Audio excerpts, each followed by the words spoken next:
राज्य शासन तसेच विविध महापालिका परिवहन सेवेच्या बसगाड्या प्रवाशांच्या तुलनेत अपुऱ्या पडत आहेत। यामुळे अनेक प्रवासी ओला, उबर या खाजगी कंपनीच्या वाहतुकीचा पर्याय निवडत असून या कंपनीच्या वाहनांना प्रवाशांची मोठी मागणी असते। मात्र दर कपात तसेच इतर विविध कारणांमुळे ओला, उबर चालकांनी अचानकपणे संप पुकारलाय। ठाणे शहरातील नाक्यानाक्यावर वाहन चालक एकत्रित जमून आंदोलन करत आहेत। यावेळी प्रवासी वाहतूक करणारी ओला किंवा उबरची वाहने अडवून त्यातील प्रवाशांना खाली उतरवले जात होते।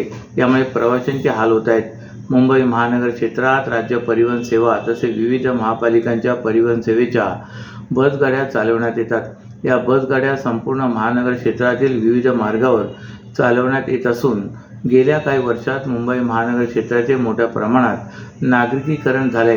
त्यामुळे या बसगाड्या प्रवासी संख्येच्या तुलनेत अपुऱ्या पडत आहेत। यामुळेच अनेक प्रवासी खाजगी वाहतुकीकडे वळल्याचे चित्र दिसून येते। ओला, उबर या खाजगी कंपनीमार्फत अशी वाहतुकीची सुविधा उपलब्ध करून देण्यात येते। यामध्ये रिक्षा, कार अशा वाहनांचा समावेश आहे। या कंपनीच्या वाहनांना प्रवाशांची मोठी मागणी असते।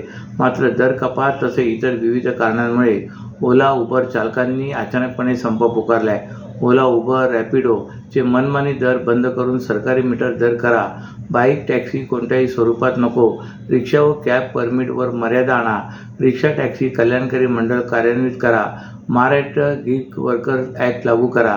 अशा प्रमुख मागण्यांसाठी या ओला आणि उबर चालकांनी संप पुकारलाय। ठाणे महानगरपालिकेच्या वतीने दिनांक 10 ऑगस्ट 2025 रोजी होणाऱ्या ठाणे महानगरपालिका वर्षा मॅरेथॉन स्पर्धेच्या कार्यालयाचे उद्घाटन काल महापालिका आयुक्त सौरभ राव यांच्या हस्ते करण्यात आले। मॅरेथॉन ठाण्याची ऊर्जा तरुणाईची असे यंदाच्या मॅरेथॉन स्पर्धेचे सूत्र आहे। स्पर्धकांना नोंदणी करता यावी तसेच स्पर्धेबाबत मार्गदर्शन मिळावे यासाठी ठाणे महापालिकेच्या पहिल्या मजल्यावरील धर्मवीर आनंदीगे सभागृहात मॅरेथॉन कार्यालय सुरू करण्यात आले।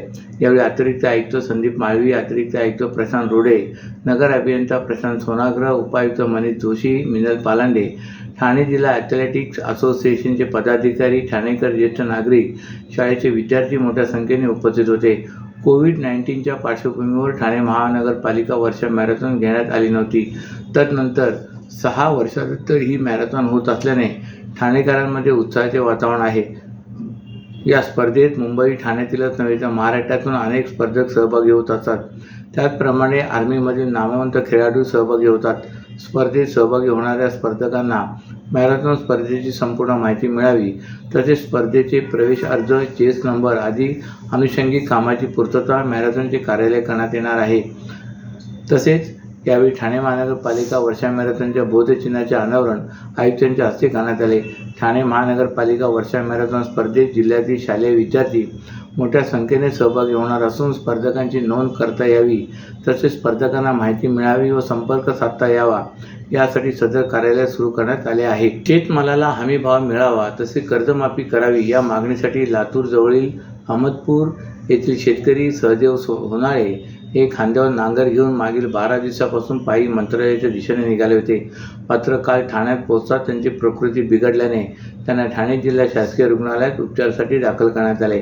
गेल्या काही महिन्यापासून शेतकरी आत्महत्येच्या घटना घडत आहेत। शेतकऱ्यांच्या समस्या विधिमंडळात मांडाव्यात अशी मागणी शेतकऱ्यांकडून केली जाते। राज्यातील लातूर जवळील अहमदपूर येथील शेतकऱ्याने थेट पायी मंत्रालय गाठण्याचे ठरवले।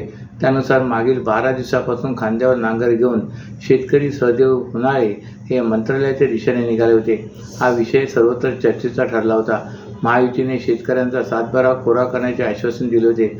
मात्र हे आश्वासन न पाळल्याने शेतकरी आत्महत्या करत आहेत। या आत्महत्या रोखाव्या या मागणीसाठी सहदेव होनाळे हे खांद्यावर नांगर घेऊन मंत्रालयाच्या दिशेने पायी निघाले होते। ठाणे शहरात पोहोचल्यानंतर त्यांची प्रकृती चिंताजनक झाली। ही माहिती मिळताच राष्ट्रवादी शरदचंद्र पवार पक्षाचे आमदार डॉ. जितेंद्र आव्हाड यांनी जिल्हाध्यक्ष सुहास देसाई आणि कार्याध्यक्ष प्रकाश पाटील यांना शेतकऱ्यांची भेट घेण्याची सूचना केली। त्यानुसार राष्ट्रवादी काँग्रेस शरदचंद्र पवार पक्षाचे पदाधिकाऱ्यांकडून होनाळे यांची भेट घेऊन त्यांना दिलासा दिलाय। डॉ. जितेंद्र आव्हाड यांनी प्रकाश पाटील यांच्या फोनवर व्हिडिओ कॉल करून शेतकरी होनाळे यांची कैफियत ऐकून घेतली तसे विषय विधिमंडळात मांडण्याचे आश्वासन दिले। महाराष्ट्रातील भगिनींना आधार देणारी राज्य शासनाची मुख्यमंत्री माझी लाडकी बहीण योजना। या योजनेअंतर्गत अल्प उत्पन्न गटातील 21 ते 65 वयोगटाच्या भगिनींना मिळणार दरमहा 1500 रुपयाची मदत। अर्ज करण्यासाठी 31 ऑगस्ट 2024 पर्यंत मुदतवाढ। कुटुंबाचं वार्षिक उत्पन्न 2.5 लाख रुपयांपेक्षा कमी असलेल्या महिला पात्र. कुटुंबाकडे पिवळं किंवा केशरी रेशन कार्ड असल्यास उत्पन्नाचा दाखला आवश्यक नाही. पांढरं रेशन कार्ड असेल किंवा रेशन कार्ड नसेल तर कुटुंबाचं वार्षिक उत्पन्न 2.5 लाखांपेक्षा कमी असल्याचा दाखला आवश्यक. योजनेसाठीचा ऑनलाईन अर्ज नारी शक्ती दूत ॲपवरून किंवा पोर्टलवर भरता येईल. ज्या भगिनींना ऑनलाईन अर्ज भरता येत नसेल त्यांच्यासाठी अंगणवाडी, ग्रामपंचायत, वॉर्ड ऑफिस, सेतू सुविधा केंद्रामध्ये किंवा आशाताई बचत गटाच्या CRP यांची मदत उपलब्ध. आता आपल्याला अभिमानानं म्हणता येईल, सुखी आणि सुरक्षित आहे माझी लाडकी बहीण. ठाणे पूर्व स्थानक परिसरातील वाहतूक कोंडीची समस्या सोडवण्यासाठी राबवण्यात येत असलेल्या स्थानक परिसर वाहतूक सुधारणा प्रकल्प यामध्ये रेल्वे मार्गिकेच्या दोन्ही बाजूला उड्डाणपुलाची उभारणी झाली असून ही मार्गिका जोडणीचे काम करण्यासाठी पालिकेने रेल्वे विभागाच्या आवश्यक परवानग्या नुकत्याच मिळवल्यात. यानंतर पार्किंग जोडणीच्या कामासाठी रेल्वेचे 2 तासाचे 14 मेगा ब्लॉक घ्यावे लागणार आहेत. या संदर्भात पालिका प्रशासन आणि रेल्वे अधिकारी यांच्यात नुकतीच एक महत्त्वाची बैठक पार पडली असून लवकरच मेगा ब्लॉकच्या तारखा निश्चित होतील अशी माहिती महापालिकेकडून देण्यात आली. 7.5 लाख प्रवासी प्रवास करतात. या भागात होणारी वाहतूक कोंडीची समस्या सोडवण्यासाठी स्थानकाच्या पश्चिमेला सॅटिस पुलाची उभारणी करण्यात आली. या पुलाच्या उभारणीनंतर येथील कोंडी काही प्रमाणात कमी झाल्याचे चित्र आहे. ठाणे पूर्व स्थानक परिसरातूनही अनेक नागरिक मोठ्या संख्येने प्रवास करतात.